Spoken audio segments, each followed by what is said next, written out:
वहीं सबल हिंसा मामले में चार्जशीट दाखिल हुआ है। 23 आरोपियों पर चार्जशीट दाखिल।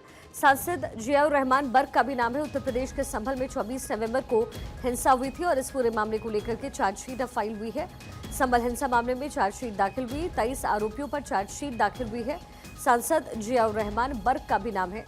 उत्तर प्रदेश के संभल में 24 नवंबर को यह हिंसा हुई।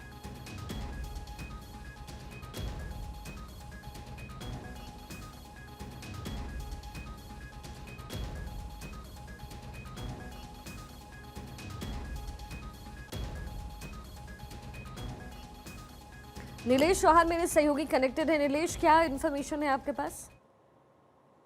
बता दूं कि संभल हिंसा के मामले में चार्जशीट दाखिल की गई है। एसआईटी ने 1200 पेज की एक लंबी चौड़ी चार्जशीट दाखिल की है। 23 आरोपियों पर चार्जशीट एसआईटी की तरफ से दाखिल की गई है। संभल में 24 नवंबर को हिंसा हुई थी। हिंसा के बाद लगातार तमाम एजेंसियां जांच कर रही थी, जिसके बाद एसआईटी का गठन किया गया था और एसआईटी लगातार इस मामले में अपनी जांच रिपोर्ट तैयार कर रही थी। एसआईटी ने 1200 पेज की जांच रिपोर्ट तैयार की और जांच रिपोर्ट तैयार करने के बाद दाखिल कर दी है। चार्जशीट में सांसद जियाउर रहमान बर्क का नाम भी शामिल है। मस्जिद के सदर जफर अली का भी नाम शामिल है। इनके अलावा 22 लोग और हैं जिनको इस चार्जशीट में शामिल किया गया है। कुल मिलाकर अगर हम देखें तो 23 आरोपियों को इस चार्जशीट में शामिल किया गया और 1200 पेज की ये चार्जशीट है। संभल में जब हिंसा हुई उसके बाद से लगातार संभल को लेकर देश भर में सियासत हुई और सियासत को देखते हुए सरकार ने एसआईटी का गठन किया था और बड़े पैमाने पर पुलिस बल को वहां डिप्लॉय किया था ताकि हिंसा भड़के ना और ज्यादा बढ़े ना, ताकि लोगों को समस्या ना हो। अब एसआईटी ने जब चार्जशीट दाखिल की है, सांसद के साथ मस्जिद के जो जिम्मेदार लोग हैं उनको भी इस चार्जशीट में जिम्मेदार ठहराया गया है। फिलहाल देखना होगा अब आगे किस तरीके से इन लोगों पर कार्रवाई होती है। जाहिर तौर पर। और चूंकि ये चार्जशीट में किन किन बातों का जिक्र और किया गया है नीलेश? देखिए, बिल्कुल अगर हम संभल हिंसा के मामले को देखें तो जिस तरीके से कोर्ट के आदेश के बाद एक टीम वहां पर जांच करने गई थी और जांच के दौरान ही वहां पर बवाल हुआ। बवाल के बाद हिंसा भड़क गई।